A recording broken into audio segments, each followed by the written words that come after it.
psychyogi.org.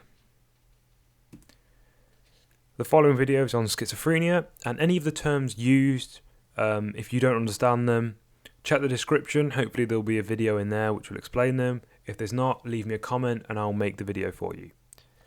So firstly, with schizophrenia there are two common misconceptions. Firstly, that people with schizophrenia are violent. This is not true. Although some people with schizophrenia can be violent, it's not to say that schizophrenia itself causes violent behaviour.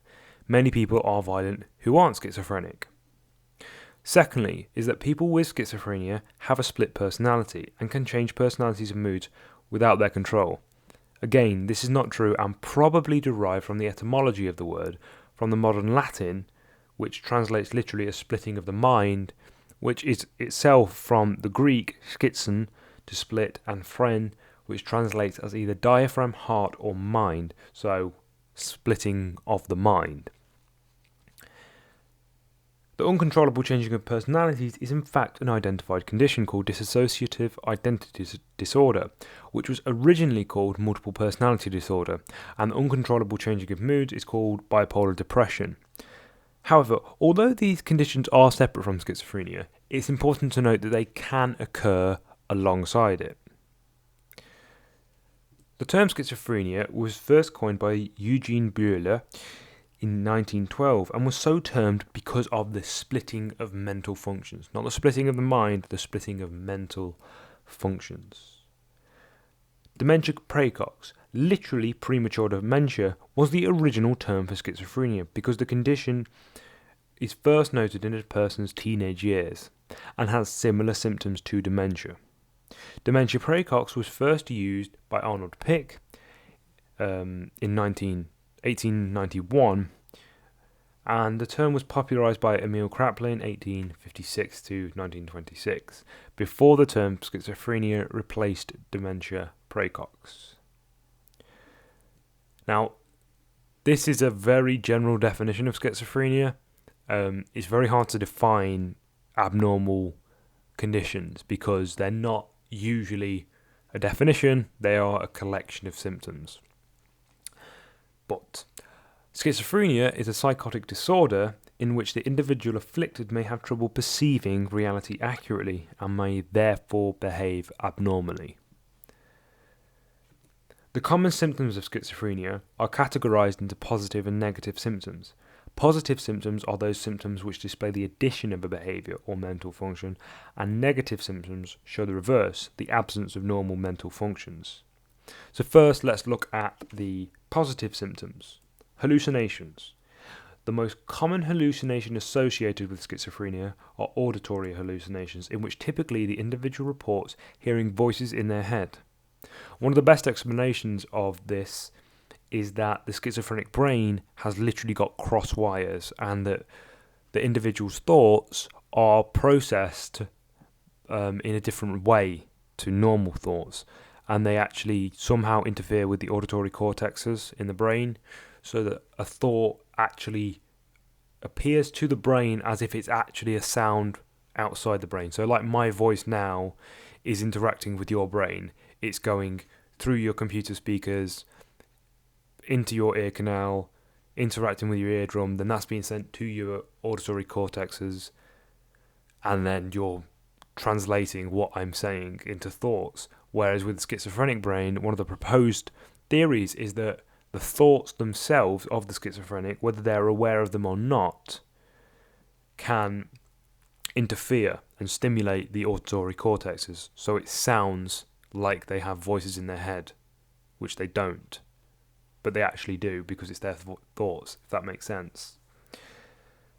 Another positive symptom is that schizophrenics often report that their thoughts are jumbled or misty, and they find it exceedingly difficult to concentrate. Again, this is sort of also a negative symptom and can arise before schizophrenia, which we'll get onto in a minute. People afflicted by this symptom are often very digressive when they talk and jump from topic to topic without a logical coherence. This can also lead to different behaviour that is similarly sporadic. Delusions. Delusions are false beliefs that the individual truly believes, for example that the government is spying on them specifically. The nature of the delusions can vary drastically from person to person. Some may believe that they are being persecuted, which is known as paranoid delusion, whereas some may think they are the chosen one, the Messiah. This is quite common. In the vast majority of cases of schizophrenia, negative symptoms are the first to appear and are often used as indicators for schizophrenia. The period before the individual is formally diagnosed as a schizophrenic is known as the prodromal period of schizophrenia, during which period symptoms will often get increasingly more pronounced, the negative symptoms, that is. Negative symptoms are less clear than positive symptoms. So, as you can see on the screen, one of the examples is the lack of interest in relationships, life, and activity. Now, that's a very, very broad symptom. It's extraordinarily broad. It doesn't really say to what extent of that the person's lacking in interest. Very broad. Then other examples include not wanting to spend time with people and not initiating conversations as frequently as normal, and changing in sleeping patterns and wanting to stay in their house. While the exact causes of schizophrenia is unknown, researchers believe that there is unlikely to be a single cause. Instead, they believe that schizophrenia is caused by a combination of genetic, epigenetic, and environmental factors. Epigenetic factors are genetic factors, but which are influenced by the environment to have any effect. So someone could have genetics to be a fast runner, but if they never run, they will never be a fast runner. Researchers are clear that the development of schizophrenia will only occur if the individual is biologically predisposed to the disorder. And they know this because schizophrenia tends to run in families.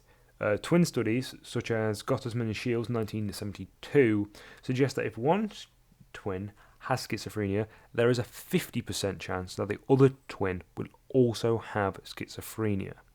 This backs up the hypothesis that schizophrenia is caused by a combination of factors. Another thing is birth complications. So the lack of oxygen at birth. The reason for this is that they've noted that schizophrenics tend to be those who've had birth complications, as in a disproportionate amount of them. So that may have something to do with the change in brain development, which is the next point. So researchers have noted the differences in brain development and neurochemistry in those with schizophrenia and those without. Schizophrenics tend to have abnormal levels of serotonin and dopamine. Now, while drug use and stress are not causes in themselves of schizophrenia, many people use drugs and many people get stressed and never become schizophrenic. They can certainly be triggers. So again, back to the biological predisposition. If you have a biological predisposition and you use certain drugs, it can increase your chances of becoming schizophrenic. In fact, there's some studies to suggest that marijuana use can increase a teenager's development of schizophrenia by up to 400% before the time they're 26. If you've enjoyed this Psych Yogi presentation, why not subscribe to keep up with all the latest videos?